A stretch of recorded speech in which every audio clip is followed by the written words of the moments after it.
Ladies and gentlemen, good day and welcome to the Q4 and full year FY22 earnings conference call of Sapphire Foods India Limited, organized by Orient Capital. As a reminder, all participant lines will be in the listen-only mode, and there will be an opportunity for you to ask questions after the presentation concludes. Should you need assistance during the conference call, please signal an operator by pressing star then 0 on your touchtone phone. Please note that this conference is being recorded. I now hand the conference over to Mr. Rahul Kapoor, Head Investor Relations. Thank you, and over to you, Mr. Rahul. Hi, good evening everyone, and a warm welcome to Sapphire Foods fourth quarter FY22 earnings conference call. I'm Rahul Kapoor from Sapphire Foods Investor Relations team. I hope everyone on the call is doing well and staying safe. Today on the call, I am joined by Mr. Sanjay Purohit, who is Group CEO and Whole-Time Director, our CFO, Mr. Vijay Jain, and Orient Capital, which are our investor relation advisors. We have uploaded our investor presentation and earnings press release on Stock Exchange and on our company website. I hope everybody on the call got a chance to go through these documents. We'll begin the call with the comments from the management, which will be followed by an adequate session of a Q&A. This call may contain some of the forward-looking statements, which are purely based upon our beliefs, opinion, and expectations of the company as of today. Statements are not at all a guarantee of our future performance and involve risk and uncertainty which cannot be predicted at this point in time. With this, I'll hand over the call to Sanjay. Here you go, Sanjay. Good afternoon, ladies and gentlemen. Thank you everybody for attending our investor conference call. We're going to be announcing our quarter 4 FY22 and our full year FY22 financial results. Like Rahul said, the presentation that I'm making is already on the SEBI website as well as our own website. So quarter 4 saw operational disruptions because of the third wave of the COVID pandemic, and January and February were impacted and things started to get somewhat to normal in March. And despite these operational disruptions, we've delivered a really strong performance in quarter 4 FY22. We added 29 new restaurants. Revenue grew by 46% year-on-year, EBITDA by 66%, up 260 basis points, and PAT of 5.4% as against a loss of 4.1% in quarter 4 FY21. Our adjusted EBITDA pre-Ind AS 116 rose to 12.9%, which was up 470 basis points year-on-year. From a financial year perspective, this has undoubtedly been by far the best year in Sapphire Foods' short operating history. You would have known me to say that we started operations in 2015-16. In this 5-6 years, this has been our best ever year. We added 142 new restaurants during the year. Revenue grew by 69% over 2021, EBITDA by 82%, up by 130 basis points. And for the full year also, we delivered a PAT of 2.7%. And this last year in FY21 was a loss of 9.8%. Our adjusted EBITDA pre-Ind AS 116 has risen to 10.5%, up 670 basis points. So we delivered 180 crores roughly of adjusted EBITDA. You know, when I look back 2 years to March 20 when the COVID pandemic struck us, we really expected this pandemic to have a very detrimental impact on our, fledgling business. However, in reality, the last 2 years have actually helped us transform our business and significantly improve the financial performance.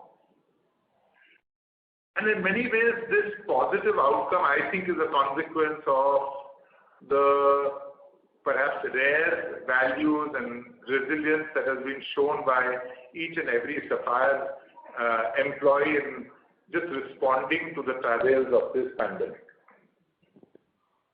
Internally, we call this as a step-up year for us, and actually all three businesses have delivered a step change in performance in FY22. So KFC became a 1,000 crore plus brand for Sapphire with its highest ever restaurant EBITDA of 19.5%. We have talked a lot about the omni-channel strategy on Pizza Hut, and we are seeing it play out with the brand delivering double-digit restaurant EBITDA of 13.4%, and with the more compact omni-channel stores that we have opened, say from April 18 onwards, that are delivering mid-teens restaurant EBITDA. The Sri Lanka business also is doing exceedingly well. We continue to be the biggest and the best QSR chain in the country despite the macroeconomic conditions being difficult. And in FY22, it's delivered the best ever performance, 25 new restaurant additions, SSSG of 42%, revenue growth of 60%, and restaurant EBITDA of 23.2%, up 360 basis points. Over the last few months, we are seeing inflationary pressure. All of you all will know that on all our inputs. And therefore, this has required us to do a very fine balancing act between increasing prices, ensuring that there is minimum impact on consumer wallets, how do we sustain revenue and profitability growth. As operating conditions have normalized in April and May to pre-COVID levels, we are actually seeing very strong consumer demand for our brands. And so we have taken price increases on both the brands and in Sri Lanka. Right now we are continuing to see transactions to improve. In fact, we are going strongly.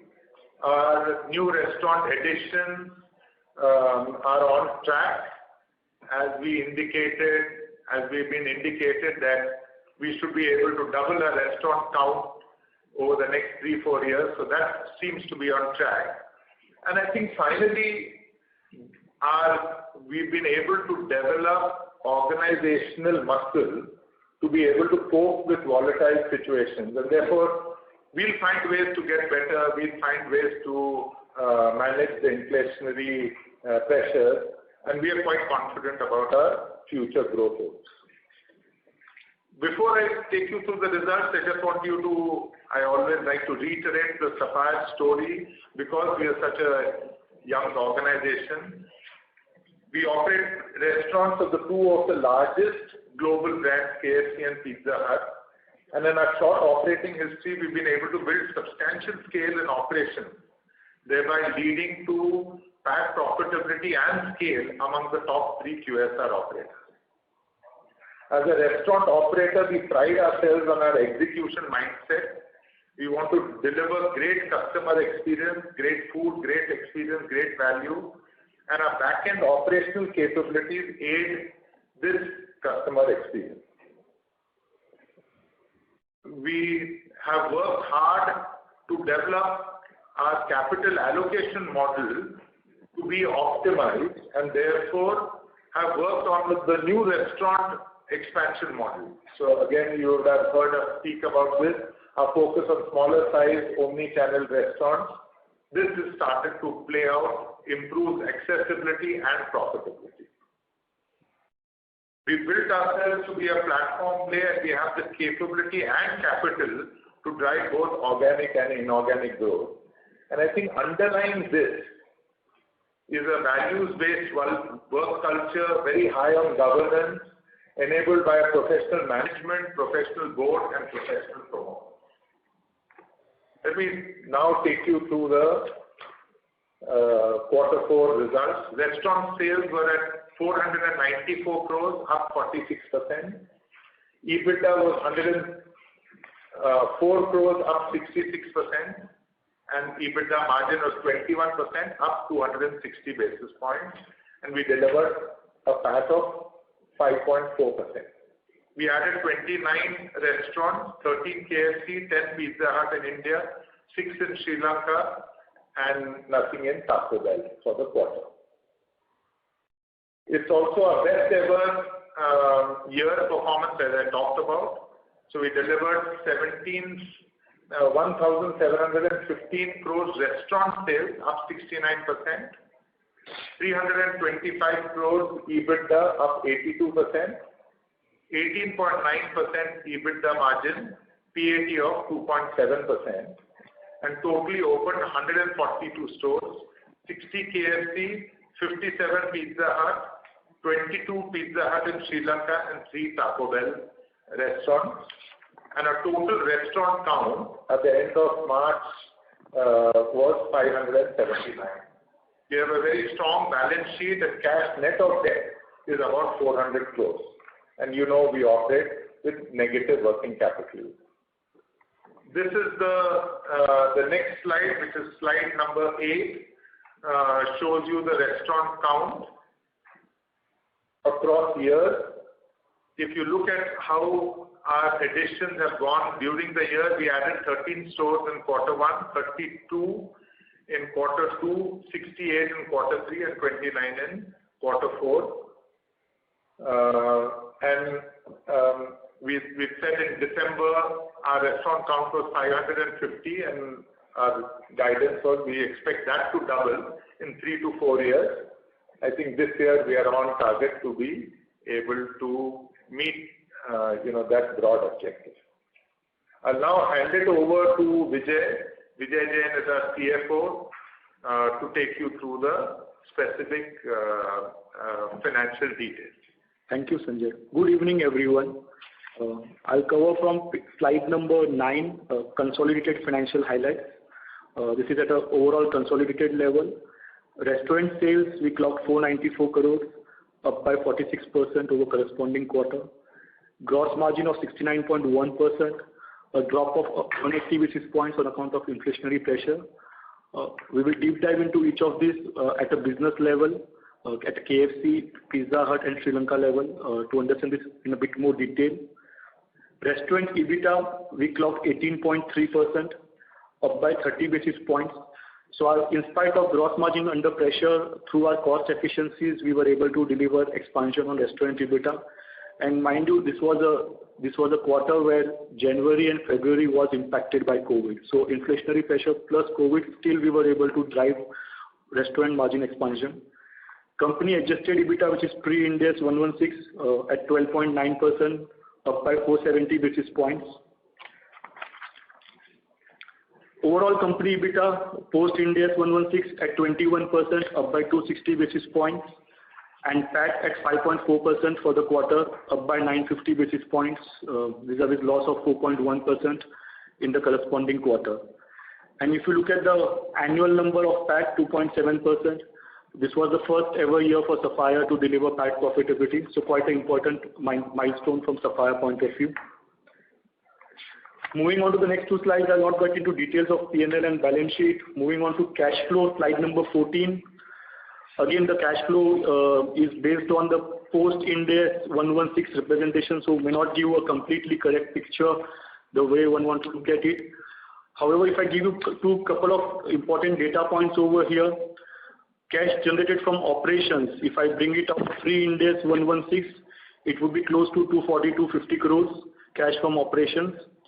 And when you look at the capex which we incurred for the year, so while the investing activity shows 691 crores, it also includes the funds which we would have invested into FDs and mutual funds.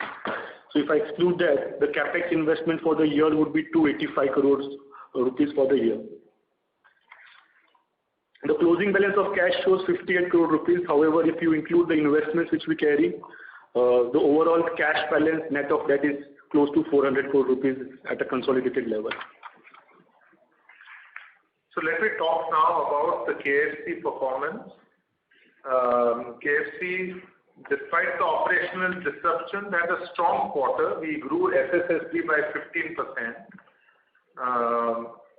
So if you look at slide number 16, we talk of the recovery versus FY20. So delivery is tracking at an ADS level double of FY20. Dine-in has come back and is slowly coming back, but it's still at 67% of FY20 level. And as in April and May, this is starting to further improve. There are several branding and promotional initiatives that we had during the quarter. I think the launch of the biryani bucket was a very important innovation, and that's really doing well. From the operational perspective, the 7 minutes express pickup or get a free piece of chicken is really quite successful, helping our operational people to really hustle in the kitchen and drive customer satisfaction. So that's worked well. There's a lot of work happened on digital activation. We won the Brand Disruption Award for the Value Burger campaign with Mr. Anil Kapoor. Here are some of the pictures of our new restaurant launches. As you can see, they look really beautiful. When you see the Atur Salem store, for example, it's a 1500 square foot store, but looks really imposing and beautiful. And then we've got some pictures of a Mumbai store and a Pathankot drive-through, and then an indoor store. Moving on to KFC financials, slide number 21. The SSSG for the quarter was 15%. ADS was at 132,000, growth of 12% over corresponding quarter. So in spite of the first 45 days impacted by COVID, quite a healthy SSSG and ADS growth. Overall revenue for the brand at 296 crores, up by 43%, and we added 13 restaurants during the quarter. Moving on to the next slide, gross margins we dropped by 70 basis points on account of inflationary pressure. The last price increase which we took was in September. Since then, towards last week of March, first week of April, we have taken another price increase of close to 9% in KFC. But the quarter had no price increase. And despite the drop in gross margins, we were able to improve our restaurant EBITDA by 90 basis points at 19% for the quarter. Overall, KFC again had a very strong year, the best year. It has become a 1,000 crore brand for Sapphire, and a restaurant EBITDA of 19.5%. From a Pizza Hut perspective, our Pizza Hut was slightly more impacted by the third wave of COVID, and this is largely because of our strong mall presence, and malls in quarter 4 were still not operating at 100%. The third wave of COVID has also impacted our business. And the fact that we are in South and West, and South and West has had the most operational disruptions. So the Pizza Hut business was a little more impacted than KFC in the quarter. Having said that, we had a SSSG of 3% year on year. We launched the San Francisco style crust. I encourage any of you all to have this. This is an absolutely fantastic product, and it expands our crust options that we are offering to consumers. So you all know the pan pizza, deep dish pan pizza is the signature KFC signature Pizza Hut crust. But this one, the San Francisco style crust, which is a global innovation, also starting to do quite well. It's just a lighter, little airier, and little crispier product. It's at the same price points as the deep dish pizza, and as innovation offers little better margins than the deep dish pizza. Again, from a promotion perspective, we've shown a couple of pictures. There's a lot of activity around the San Francisco style pizza on digital. On slide 28, there are new restaurants that some pictures. Again, each of them is roughly in the region of about 1,200 square foot or so. The Magdi Road store in Bangalore, or the Bhayandar store in Mumbai, having about 50 seats. We've got a beautiful store in Fort Mumbai next to Sterling Talkies. You can see the Waluj Aurangabad store also. Moving on to slide number 29, we start with Pizza Hut financials. SSSG % for the quarter, and as Sanjay said, the Pizza Hut was probably a bit more impacted compared to KFC. For the simple reason, this is the territories which we operate in South, largely South and West, and the mall portfolio. But still a 3% SSSG, ADS growth of 2%, overall ADS at 55,000. Restaurant revenue of 103 crore rupees, up by 33%. Restaurant additions of 10 during the quarter. And while gross margins dropped by 180 basis points, the restaurant EBITDA we were largely able to hold in spite of both COVID impact and inflationary impact, with restaurant margins at 11.5%.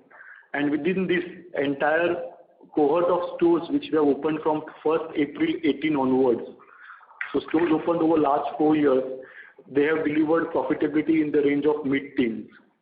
And this is the compact omnichannel format stores which we have, which as a company, as a strategy, we will be rolling out as we move forward as well. Overall for Pizza Hut also, this was the best year. We have moved from low single digit EBITDA to a double digit restaurant EBITDA, and within that double digit restaurant EBITDA, the entire cohort, as I said, which is the recently opened since April 18 onwards, compact omnichannel format stores delivering mid-teens level of profitability. And this is in spite of the fact that the dining has been a bit constrained over last 1 or 2 years. So we are quite confident about this particular format and the model as we move on.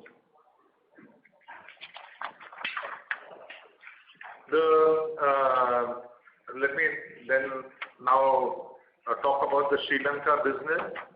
The Sri Lanka Pizza Hut business is the biggest QSR chain in the country, in that country, and is also perhaps the best QSR chain. In terms of our number of stores that we operate, the average daily sales, our customer experience is absolutely top-notch. During this period, from a local currency perspective, we've continued to go from strength to strength. In fact, if you look at the business, it delivered a 29% SSSG in Indian rupees, but from a Lankan rupee perspective, which is really what local consumers are paying, there was a 47% SSSG in this quarter. So this business continues to do well. We also opened 6 stores, so it's like I said again, and Vijay will talk about the financials, is doing really well. And if you look at the channel sales contribution, which is the slide number 32, our recovery even on dine-in now has come to almost 100% of pre-COVID levels, and delivery and takeaway continue to do exceedingly well. We've had a slew of new product launches, so we did a meal for one, which is the My Box launch. That's doing very well.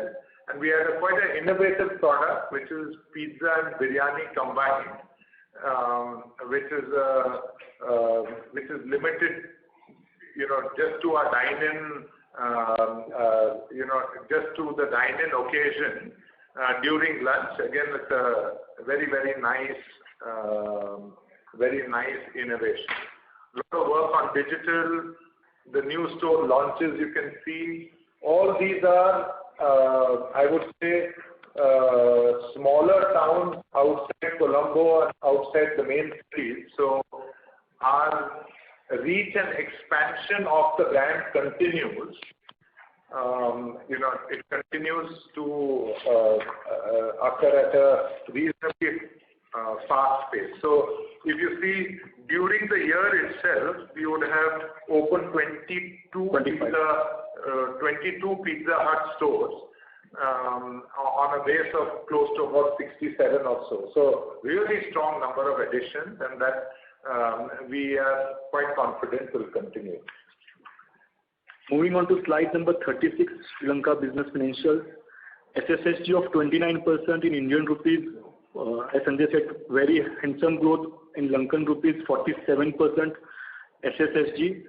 And this is not just led by, sometimes you feel that it's led by inflation, but that's not the case. We are seeing a very handsome transaction growth also over there in Sri Lanka business, 30% plus transaction growth. So that's the real test of the business, and we are seeing a very good transaction growth over there. Overall ADS, 30% growth in LKR terms, restaurant sales at 92 crore rupees, up by 82% in Indian rupee terms and up by 105%. So we have almost doubled the business over last year. And mind you, last year Q4 in Sri Lanka, we were not trending below pre-COVID level. So last year itself was also at a largely at a pre-COVID level. So on that number, we've been able to double the business in Sri Lanka this quarter. Gross margin drop of 130 basis points. I'll just try and bifurcate this into two parts. Last year, quarter 4, FY21, when we showed 70.2 as a gross margin, that has a 200 basis points annual benefit which was accrued in quarter 4. So the drop is more like around 330 basis points. Yes, because of inflationary pressure, but in spite of that, we have delivered a very high restaurant EBITDA of 24.4% for the quarter. And even if you look at the year, restaurant EBITDA of 23.2, this has been the best ever year for even Sri Lanka business, both in terms of revenue as well as profitability. And if I convert this into a growth at absolute value, the restaurant EBITDA for the quarter has grown by 69%, and the restaurant EBITDA for the year has grown by 79%. So a lot of times when you see that Sri Lanka is a very small contributor, the answer is no. It continues to grow very fast, and it continues to contribute very handsomely to the overall business. Let me take a minute or two to talk about our other initiatives. Last time I spoke of our ESG initiatives, and there's a lot of work that is actually happening on ground. But what we thought we would benefit from was to onboard a professional firm, and therefore we are starting to work with PwC and so fine-tune our charter and review our progress on ESG. I'm not going to be talking about this every quarter, so to make meaningful progress here, we'll start to talk about it every half. Every 6 months we'll talk about some of our ESG initiatives. But if you look at just one or two small shoots that we are now starting to take on a larger scale, we implemented solar panels in a couple of stores. They have, the solar panels are giving us benefit and providing us a payback of in the region of 3 years, and therefore now we are expanding it to more number of stores. So we will see that happening over the next couple of months. We launched a very beautiful store in T Nagar. We refurbed a very beautiful store in T Nagar, Chennai, which is a sustainable store. So a lot of local cement texture, handmade tiles used, laminates from vendors that follow sustainable manufacturing processes, and so on and so forth. So this is initiatives that we're doing in ESG from a people perspective. We won a Equity and Inclusion Award at the Pizza Hut Global Summit in 21. We were awarded Best Workplace for Millennials in Sri Lanka. And I think this agenda will just get stronger and more focused as we go forward. That's it from me. I'm going to stop here and now hand it over back to Diksha. and for the Q&A session. For Q&A. Thank you very much. We will now begin the question and answer session. Anyone who wishes to ask a question may press star and 1 on the touchtone telephone. If you wish to remove yourself from the question queue, you may press star and 2. Participants are requested to use handsets while asking a question. The participants are requested to restrict their questions to 2 per participant. If you have any follow-up questions, please get back in the queue. Ladies and gentlemen, we will wait for a moment while the question queue assembles.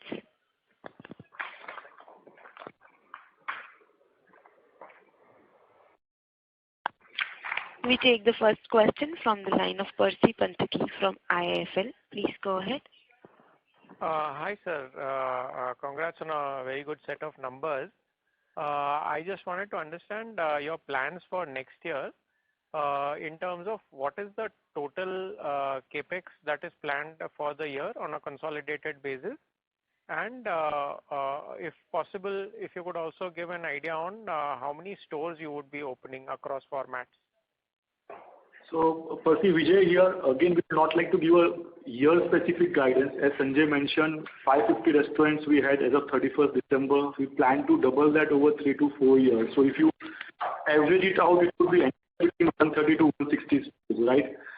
And in terms of capex, currently we incurred 85 crore rupee capex for a store where we actually did your stores. That would give you a broad indication on where our capex is headed for.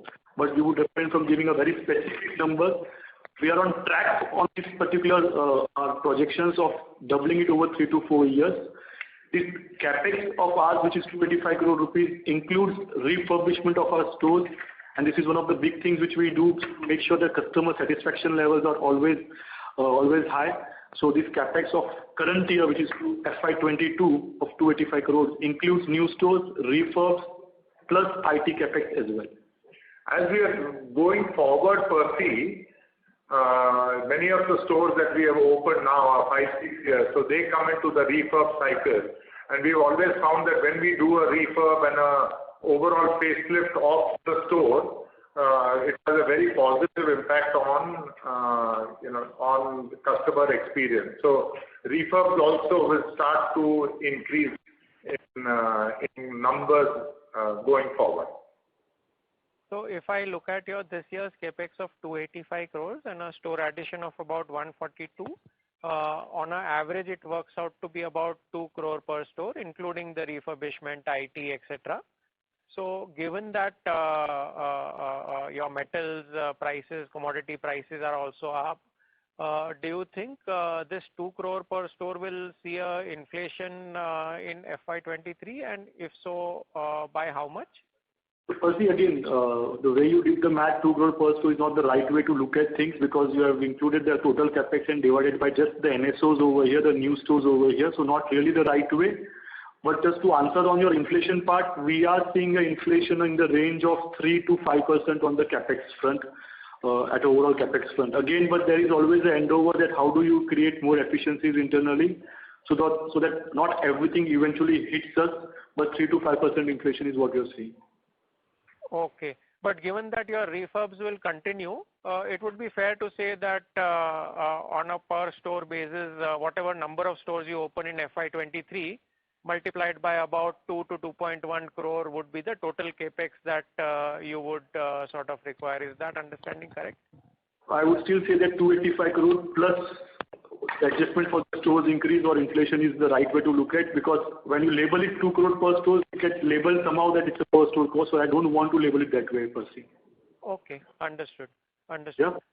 Secondly, on Sri Lanka, I just wanted to understand while the Q4 figures, obviously you're given in the presentation and they are very good, but on the ground, what is happening currently?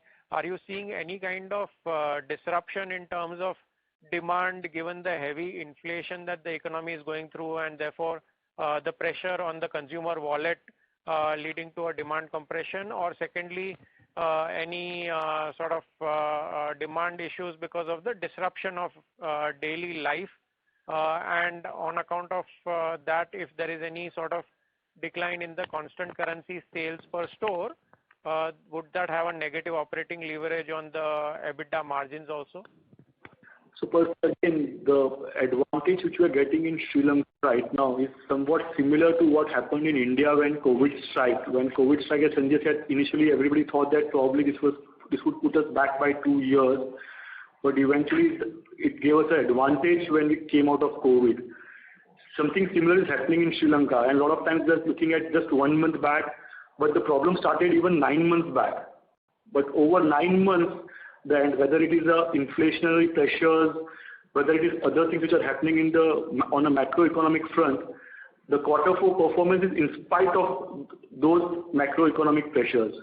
Yes, the things have got worsened on the macroeconomic front over last 30 to 45 days, but even when we look at our April trajectory, we continue to see very high double-digit SSSG. So our quarter 4 was in the range of 40-odd% SSSG. We are seeing similar numbers even April and May. The real barometer is the SSTG. We continue to see very high SSTG in that market. So while the macro situation is tough, the business-wise we are very strong. The advantage over there is that 90% of our deliveries, we own the fleet, we deliver ourselves. So that's another advantage over there. We being the biggest brand and the largest brand over there gives a unique advantage over to us. So as long as the stores are operational, which have been the case throughout, we are very confident that we should be able to generate very high throughput from our stores. Yes, there were a couple of occasions of disruptions on account of curfew or emergency, but barring those, as long as our stores are operational, we are confident of the revenue being generated. Okay, sir. That's all from me. Thanks and all the best. Thank you. We take the next question from the line of Richard from GM Financial. Please go ahead. Hi, thank you. Can I request you to give some perspective on, on the movement in the non-restaurant costs? So I'm really talking about the difference between restaurant EBITDA and company adjusted EBITDA. That cost used to be about 95 crore in each of FY 2021, which has gone up significantly to about 140 odd crore in FY 22. Can you help us understand, the reason for this quantum jump from 94 to 140? So the difference also includes the ESOP cost. So if you actually strip off the ESOP cost for the year was in the range of 35 crore rupees. So that's the reason you will be looking at a big jump when you're looking from a restaurant EBITDA to adjusted EBITDA, because adjusted EBITDA is post ESOP cost. Okay, so that 140 minus 35, which is 105, that is the real cash cost. Yes. Okay, and Vijay, Sanjay, can you obviously the margin picture at the restaurant level have turned out to be much better than what one would have anticipated maybe about 1.5 years back. Can you give us some guidepost in terms of how are you looking at this? I mean, it's given that it's turned out better than what it is. Are you looking at further expanding to this, or you think that this is really the optimal level that you would like to operate at? So again, when we look at restaurant EBITDA, we would like to see it at a business level rather than at an overall level. A lot of time the overall level actually gets skewed because of the mix each business would play out. So if you take business by business, KFC right now at 19.5%, I think we are quite happy where it is closer to 20-odd%. We have always maintained that we'll continue to see some efficiencies as we keep building more stores and we keep generating operating leverage, but quite happy where the range is right now, close to 20-odd% for KFC. Pizza Hut, while the overall brand is at around 11.5% for the year, I'm now stripping off the additional incentive which we have received during the year, so it's 11.5% for the year. Within that, the new stores opened from April 18 onwards at mid-teens. This set we believe will start moving towards high teens as the dining comes back strongly for us. And as we keep adding more and more the smaller and the tighter omnichannel format stores, the overall brand profitability, which is currently around 11.5%, we see this moving towards mid-teens, entering teens and eventually moving towards mid-teens. Sri Lanka currently at 20% plus. I think they are quite happy if it remains in the range of 20-odd%. as long as the kind of growth we are getting over there of 40-50% SSSG, because the idea is to manage inflation and we don't take price increases which is equal to inflation. We normally try and take it below inflation so that we become more attractive to the customers, we remain competitive, and we continue to offer more values. So as long as we are able to deliver 20% plus restaurant EBITDA on Sri Lanka, we are quite happy. Sure. And just to confirm again, with regards to the store ambition, if I heard you correctly, you basically said doubling versus that 550 stores of December 21 over a 5-year period? Over a 3 to 4 year period. Over a 3 to 4 year period. Okay, got it. Thanks a lot. Wish you all the best. Thank you. Thank you. Participants who wish to ask a question may press star and 1 now. Anyone who wishes to ask a question may press star and 1 on the touchtone phone. We take the next question from the line of Jaykumar Doshi from Kotak. Please go ahead. Hi, thanks for the opportunity. Question on Sri Lanka. If you can let us know, how are you managing the operations? What are the risks that you are facing at this point of time, purely from supply chain perspective? What's the base case and worst case scenario for Sri Lanka? That's number one. Another is, usually when countries go through such difficult macro situation and defaults, how does a QSR business perform over a 2 to 3 year period? What are your learnings if you have looked at similar situations in other countries where, how has Yum franchises perform in those countries? Yeah. So from a operational perspective, we have a really strong team there in Sri Lanka, Jay. And I have done extensive visits in Sri Lanka. I will say that this is perhaps the best QSR team there. So I meant availability, right? So the other day there was a headline article saying that they don't have more than petrol supplies of 1 day or power cuts of 15 hours and such situations. Correct. So what are the issues there? The issues are, for example, getting fuel and getting electricity to be able to run our stores. So there, operationally, we've been able to still manage to get to run our generators and electricity to be able to operate our stores. Yes, there have been disruptions, but perhaps it might be 2 or 3 hours that we need to close down the store. We normally do that during the the leaner period. So apart from that, we have been able to manage the operational disruption. From a supply chain perspective, from an import standpoint, both so cheese is our biggest import, and again there we have stocks in hand. We have been able to manage imports, plus we are helping through India also.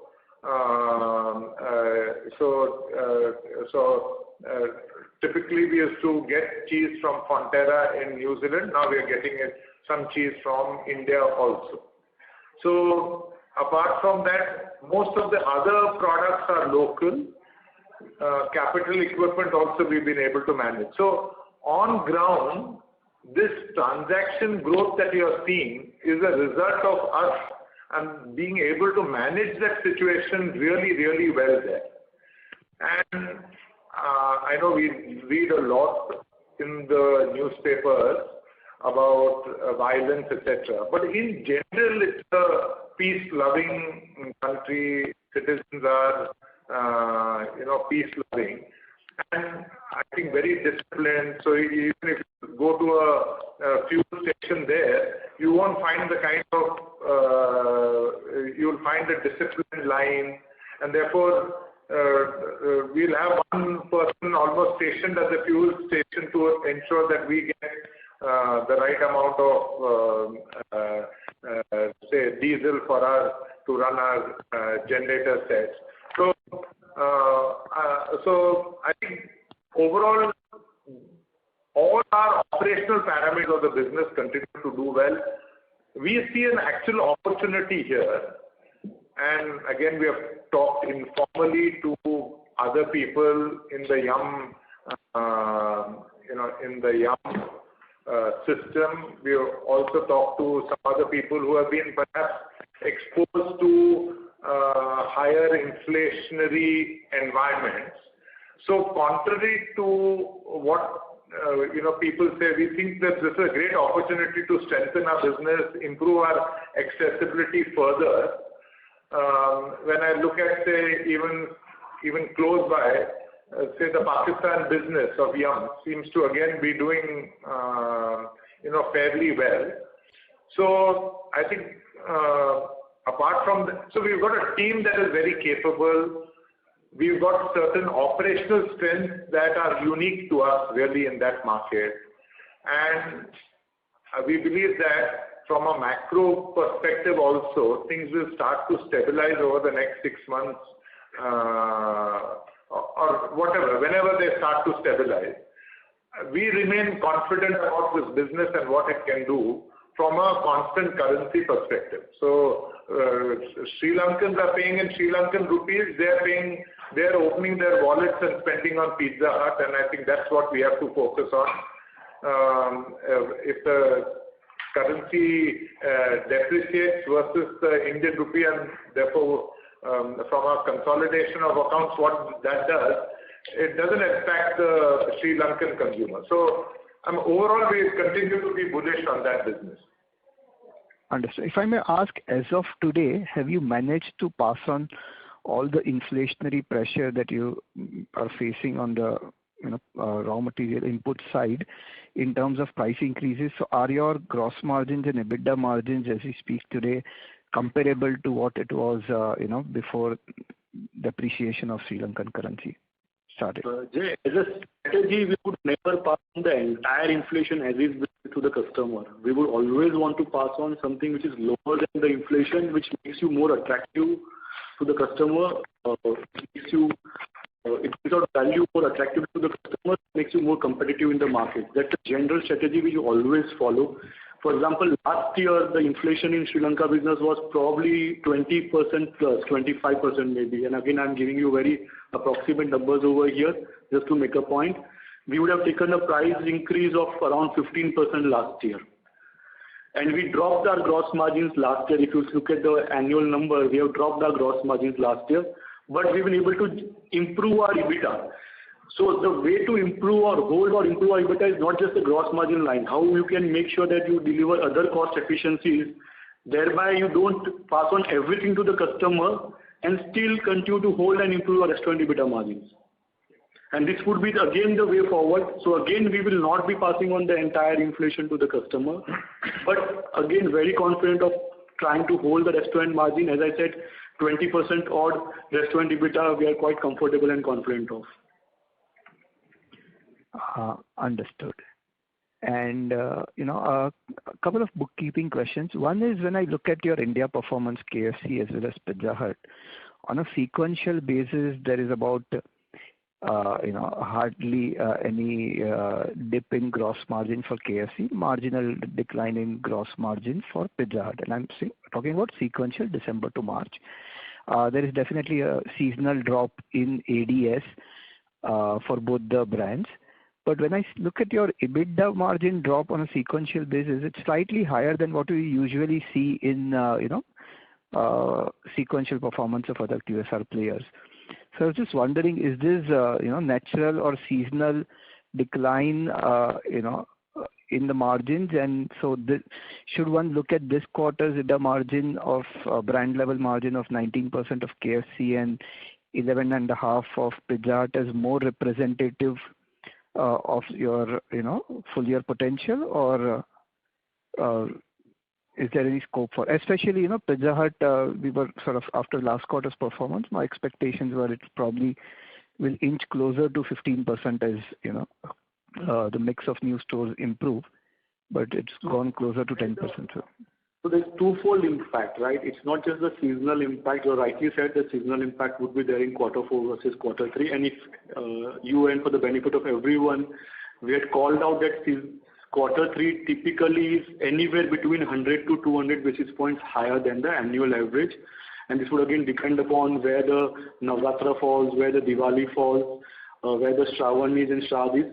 Sometimes it's in towards the end of Q2, sometimes it falls in quarter 3. But industry level trend is that quarter 3 margins are 100 to 200 basis points higher than the annual average. So this is the one impact which you see. The other impact which probably you are discounting is on the COVID impact, the 45 days impact of COVID, which has impacted Pizza Hut more than even KFC over here. And as I said, because of the territories which we operate, and that's reflective in the margin of Pizza Hut as well. On your other part, that how much drop we have seen, if you look at KFC, if I recollect the number correctly, between 21 was approximately the number in quarter 3. We have delivered 19% for KFC. It's a 200 basis points drop. Yes, if the COVID impact wouldn't have been there, I think we would have been more closer to 20% for KFC. Pizza Hut, we have delivered 11.5% versus quarter 3, 14.9%. So while you expected 15%, quarter 3 itself was 14.9% if I strip off the additional incentives which we called out in quarter 3. So 11.5%. Probably this would have been around 12 to 13% if we wouldn't have had impact of COVID in quarter 4. That's very helpful. I have a follow-up question, but I will go back in the queue and come back later. Thank you. Thank you. Thank you. We take the next question from the line of Akshin Thakkar from Fidelity International. Please go ahead. Congratulations to the team on a good set of numbers, and thank you for clarifying on the Sri Lanka business operations, as it were, in this quarter. Just had a question around how do you now treat the translation impact of currency? The currency is weakened, right? So could you just talk through how does it impact P&L and also balance sheet right now? Thanks. That's the question 1. So on quarter 4, the P&L impact is not too big because what we saw, the depreciation started happening from second week of March onwards and till April, you would say. So the Sri Lankan currency was anywhere around 37 paisa Indian rupees to a Sri Lankan rupee. This was somewhere around end of Feb. By the end of right now, we are at 21 paisa. So almost a 40% depreciation has happened on the currency front. However, the impact in the Q4 P&L is less than 10%, I would say, in terms of currency translation for the P&L. Going forward, yes, quarter 1, if you see, we would have a 40% impact in terms of translation. Sri Lanka business delivered roughly 50 odd crore rupees for the current financial year in terms of overall EBITDA, I would say. And again, I am giving you a very approximate number.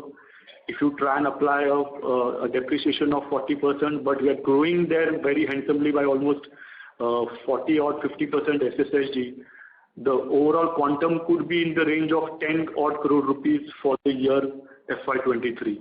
As long as the stores are operational, I think we don't see a big impact. Yes, if the stores shut down, of course, the impact would be higher. But as long as the stores are operational, this is the impact we are seeing on Sri Lanka business for FY23. On the balance sheet, assets that you have, net translation? On the balance sheet, yes. So on the balance sheet front, the closing rate has to be used on the balance sheet side. So when you translate your net assets on the balance sheet, we have taken a 20 crore rupees impact on conversion of assets, and this is reflected under OCI, which is other comprehensive income. A major impact has already been taken because this was done when the currency was at 24 paisa. Right now it's standing at 21, 22 paisa. So a big impact has already been taken account under the OCI.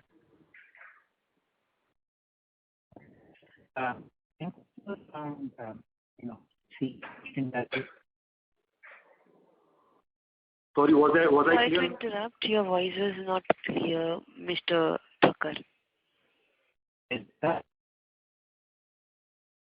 The audio is not clear. We cannot hear you clearly.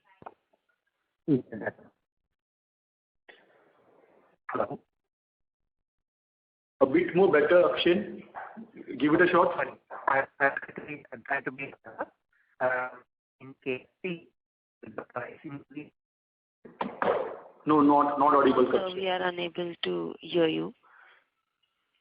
So we'll move on to the next question.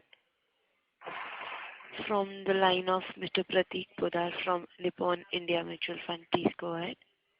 Yeah, hi. Congrats on a great set of numbers. Just wanted to check, in Sri Lanka, how much of the benefit you've got from competitive pressures, in the sense, because of such high inflation, have you seen competition shut down, and given our scale, has that played to our advantage, which explains this high SSG? So the competition from a QSR perspective, no one has shut down stores. The unorganized market in Sri Lanka definitely has got impacted because they are not able to operate in the same manner that we are able to, and therefore, for certain, there will be some benefit that we have got from there. So there has been a shift from unorganized to organized, which has helped the QSR industry in general, and we have been a bigger beneficiary of that, given our scale. Yeah, and I think so. Our benefit is also on the delivery side, Prateek, here. So they don't have so in Sri Lanka there isn't an ecosystem of aggregators and so on, and therefore it is important to own the delivery channel yourself, and our delivery capabilities in that market are by far the best. Got it. And this, sorry, can you? Therefore, even with respect to other QSR brands, you would have gained a little bit. And can you quantify this impact from unorganized to you guys? Is it possible to break down, or that's not possible? I mean, just look at the SSSGs, so that just gives an idea. But other than, it is impossible to quantify how much is coming from unorganized or organized. There's no numbers to track the sector as such, isn't it? Yeah, I agree. Thank you so much for this. Thank you. We take the next question from the line of Devanshu Bansal from Emkay Global Financial Services. Please go ahead. Yes, sir. Hi. Thanks for the opportunity. So you indicated that you have expanded addressable market by launching a thinner crust, which is San Francisco style. So wanted to check if you can share the division of industry pizza sales in terms of thicker and thinner crust in the pizza category to understand it better. I think you misunderstood. It's not a thin crust. It's a similar crust the way it is, but it's different in taste. It's more crispier. It's more lighter, but it's not thin crust pizza. Okay, but I guess Sanjay mentioned that you have sort of increased the addressable market with this launch. Yes, we have, but it's not a thin crust pizza. Okay. It's a hand-carved pizza, but it's not a thin crust pizza. So Devanshu, you must have it. I mean, it's very difficult for, all of us are trying to find the right word. But if you, I think texturally it's quite different from our pan pizza, and it is hand tossed. Therefore, I think I just encourage you to perhaps try one out.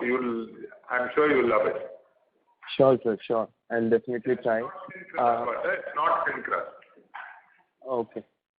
Secondly, wanted to understand dine-in recovery has been about 60 to 70% for the entire Q4. So if you could share the trends post opening up in late Q4 or early Q1 across dining and delivery channels, it would be really helpful.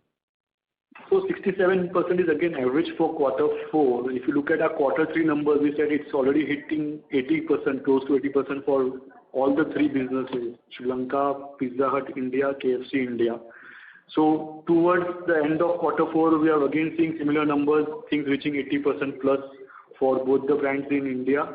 And in fact, Sri Lanka already in quarter 4, we are seeing it hitting close to 100%. Sure. And lastly, I wanted to understand that you were in the process of implementing a new POS system across your restaurant chain. So I wanted your thoughts on the benefits that we expect to accrue from this in terms of growth or operational efficiency. So First of all, the POS system that we used to operate micros was a end-of-life product. Oracle had bought over this company and then they had sunsetted it, and hence it was imperative for us to look at a new POS. We implemented LS Retail. So there are several back-end benefits of it, but the biggest front-end benefit is consumer, so the processing time for billing, and we are seeing that billing has reduced anywhere between 12 and 15% on an average, the time it takes to punch in a bill and serve a customer. Sure, and in terms of... It has been rolled out in August of last year. Yeah. So we had rolled it out in June so by August we had finished the implementation across the India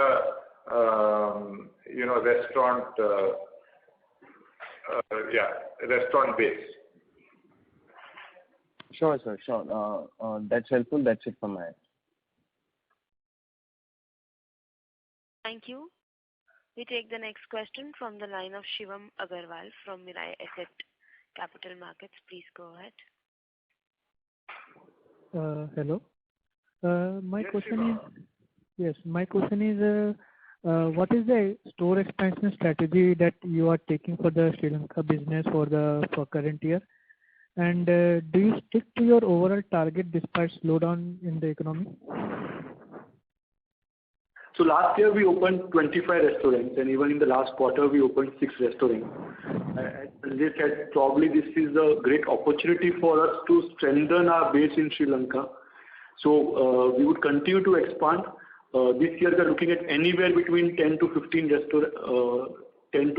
odd stores this year. Again, we will monitor this quarter on quarter, that how things pan out over there.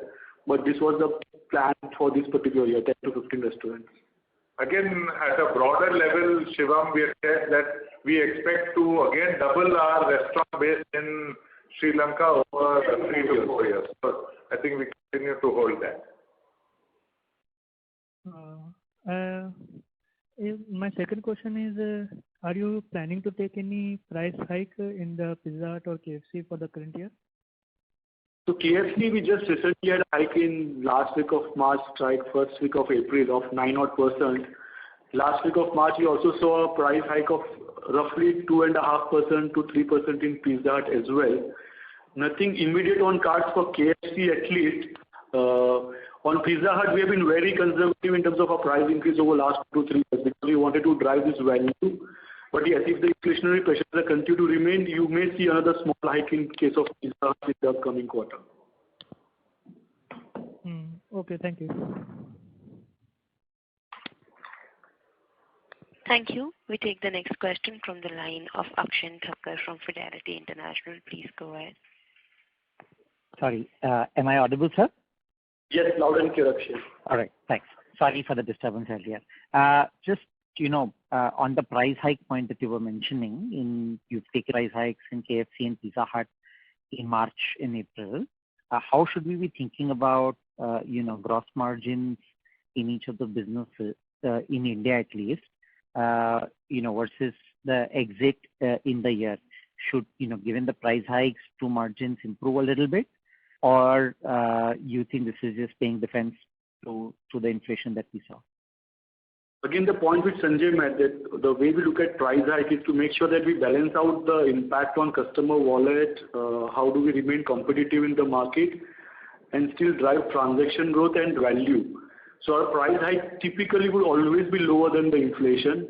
However, having said that, one eye is on restaurant EBITDA margin, we would certainly drive other cost efficiencies to hold and slightly improve on our current restaurant EBITDA margins for both the brands. So while you may see a small drop, maybe on the gross margin side, we are confident of holding and improving our restaurant EBITDA margins as we move forward. And I think if I add here, so one eye is on consumer transactions. Transactions need to continue to improve. At the moment, at least, we are finding in April, May on transactions on both the brands have continued to improve. So this is important. So in a inflationary environment, it is not about taking price hikes to cover all the inflation, but to take it in such a way that transactions are not compromised. Right now, at least we are seeing that happen. And then do work elsewhere, as Vijay said, restaurant margins are protected, perhaps improved. Got it. Just last question from my side. If I see pricing behavior in the pizza market by the market leader, they have been a little more upfront in taking larger price hikes, and you've taken smaller price hikes. So I guess the gap between the two would have reduced now. Is that playing a role in driving transactions for you, or do you think it's more to do with the kind of product offering that you have out there and the kind of communication that you've been able to put out about Pizza Hut? So to be honest, I don't think we have looked at what the competition has done. Even from a pricing standard, over the last 2 years, we have taken a slightly different pricing outlook. So we've got, if you compare a la carte pricing, pizza to pizza, we might be more expensive than our principal competitor.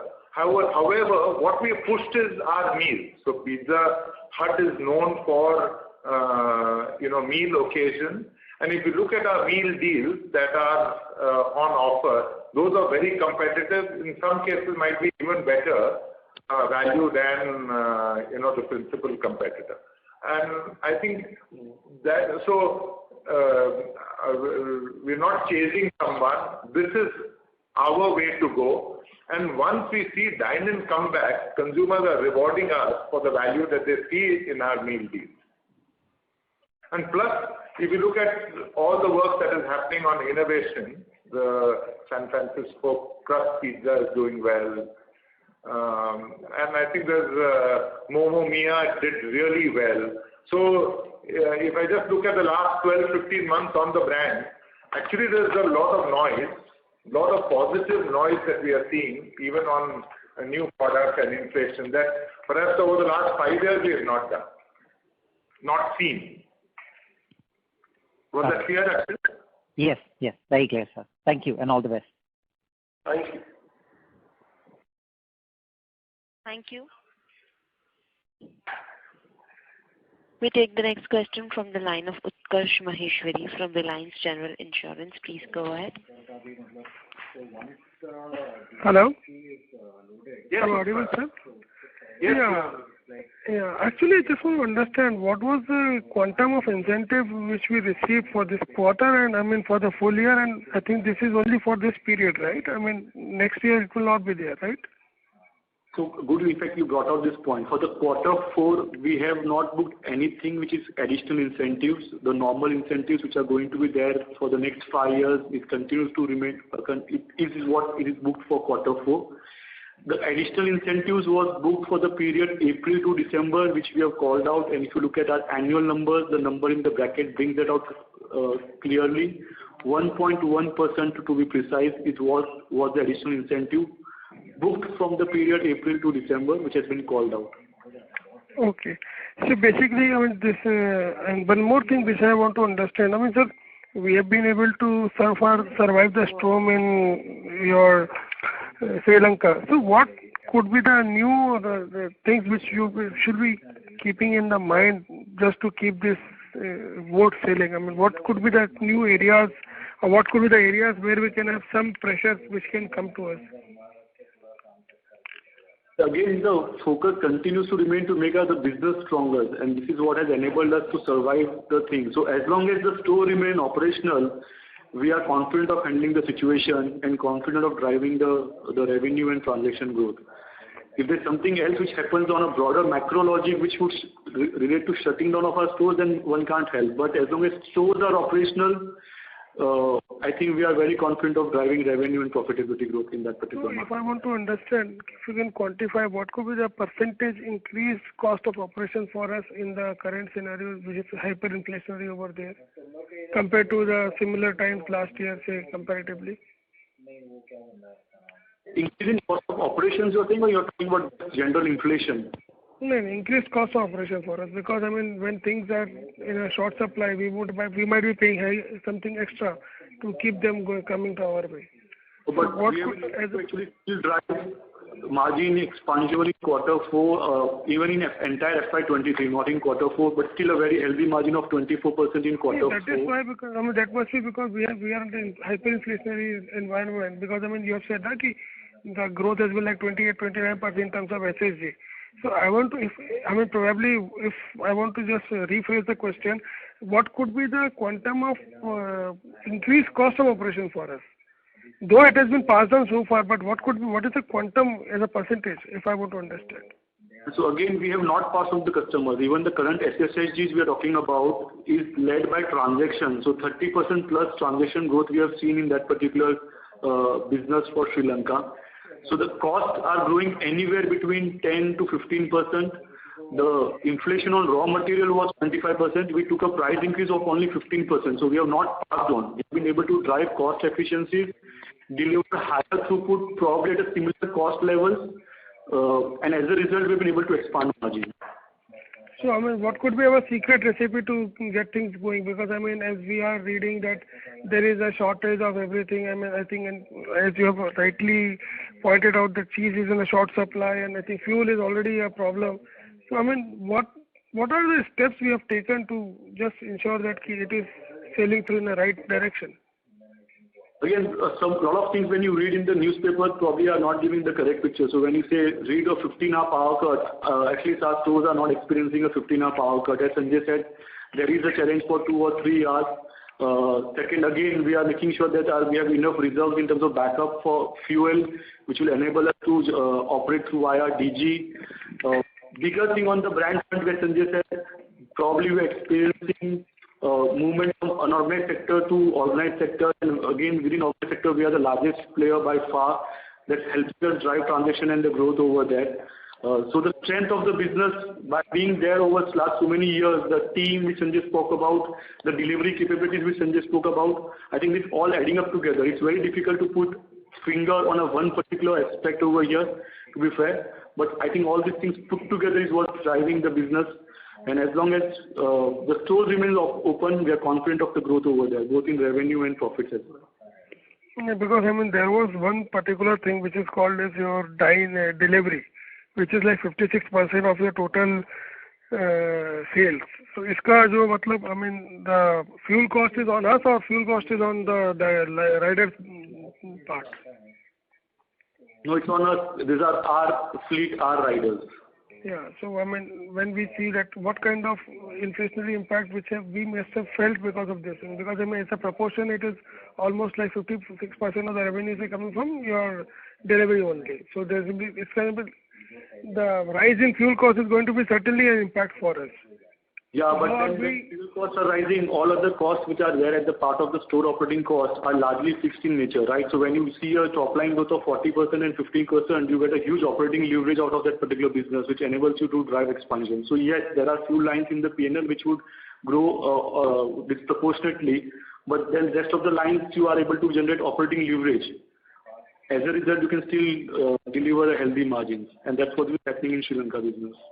Okay, so basically it is fair to assume that till the time we have a good gateway of growth coming in from Lanka, then I think we should be in a better position to manage the show, right? Is that a fair assumption? Yes. Okay, fair point. Thanks. Thank you. We take the next question from the line of Gopal from SBI Life Insurance. Please go ahead. Hi, am I audible? Yes. Please go ahead. Yeah. Thanks a lot for the opportunity, sir. I have a few questions on what would have been the impact of this wave 3 on ADS. Or you can give some sense in terms of how it was in January, February, and now how it is in April. So again, very difficult to exactly quantify because a lot of factors are at play, mall impact, the territorial impact, each state getting impacted differently, different restrictions across different cities. But again, if I try and make an attempt, probably around 5% maybe for KFC, 5 to 7% maybe for KFC. Pizza Hut would be probably around 10%. And again, I'm trying to give you a very high level perspective, a very approximate number over here. Okay, sure, sir. And this proportion of say delivery, takeaways, and dining, the last 2 years it has been more towards delivery. Do you see this changing going ahead? So again, we have not pushed one channel over the other. Sapphire has been always saying that we are an omni-channel player. The push is across all the 3 channels. Why we have seen simply the dining being lower than pre-COVID levels is for simple reason that the operating hours are constrained or operating capacity has been constrained. There is no impact on consumer demand side as the restrictions are coming off, as the now malls are coming back with movies coming back in multiplexes. We are seeing customers coming back to the restaurants, and we are seeing dining coming back. So it's not one channel over the other. Yes, because we had a channel on delivery and takeaway as well, and with digital capabilities, we were able to take advantage. We were in advantageous position to probably take some market share and drive that channel as well. But it was not one channel favoring the other. Okay, sure. And so lastly, can you give some sense in terms of what is the kind of SSG one should expect for financial year 23 for Pizza Hut and KFC? So again, we would be giving a specific year guidance. Over next 3 years, we have kept saying that as long as we are able to drive revenue as in the range of 25% CAGR, including our new stores, I think we should be quite comfortable and happy. And we would continue to maintain that. I think we are on track for that. Okay, sir. Thanks. Thank you. We take the last question from the line of Jaykumar Doshi from Kotak. Please go ahead. Hi, thanks for the follow-up. There were a number of occasions when you indicated that you usually take lower price increase than the inflation, both in Sri Lanka and India businesses. Just trying to, just need a clarification. For a 70% gross margin business, 30% COGS is a percentage of sales. If there is 20% inflation, you just need high single-digit price increase to offset the absolute increase in RM. So, but in percentage terms, obviously the price increase will be much lower, like you mentioned in Sri Lanka, you've taken 15% price increase versus 25% inflation. So, is that the right understanding that you, on a percentage basis, you take lower price increase than in inflation, yet you see at RM basket level, but on an absolute basis, you would try and cover the absolute increase in RM costs at all point of time? Again, very difficult to say it in a formulaic sense because you would do the math each time different for different brands. For example, with KFC currently 9.5%, you would have tried to cover a lot of it. Pizza Hut, over 2 years, we have been trying to drive value. So again, at what point in time the brand is. But yes, most certainly we always try and at least cover the absolute increase, which is best, the price increase, that's bare minimum. But at the same time, we make sure that what are the other levers in the P&L, so that restaurant EBITDA margins we don't drop and we continue to hold and improve the restaurant EBITDA margins. And is price increase, entirely your decision, or do you need Yum's approval, or how does it work in India? Because there are 2 franchises. So does it sort of, is it something that is uniform across the country, or you have a choice not to take a price increase even if the other franchises is going ahead? It's uniform across the country. There's a joint committee between us, the sister franchisee, and Yum. So there's a joint decision making on all pricing decisions. And at the end of the day, I think the overall objectives of both the franchises and Yum as a partner is all common objective. As long as the objective is common, I don't think this is a concern in terms of taking and not taking a price increase. We are quite comfortably, we come out with a unanimous decision on price increase across both the brands. Thank you so much. That was very helpful, and good luck with the coming year. Thank you. Thank you so much. Thank you very much, ladies and gentlemen.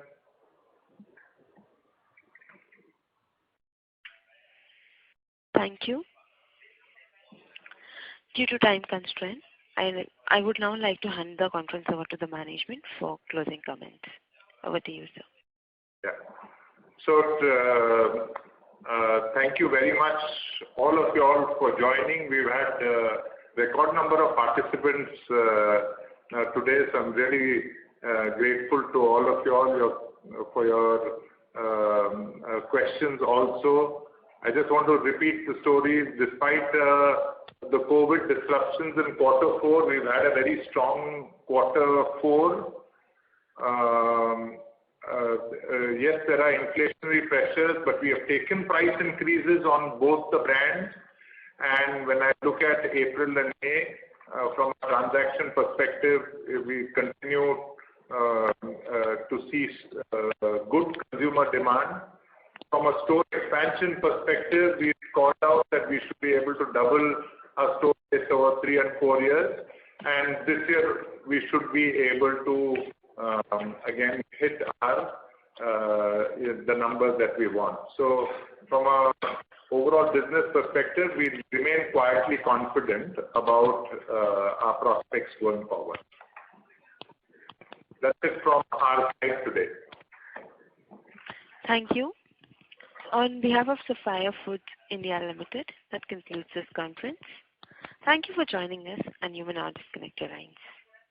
Thank you. Thank you. Bye.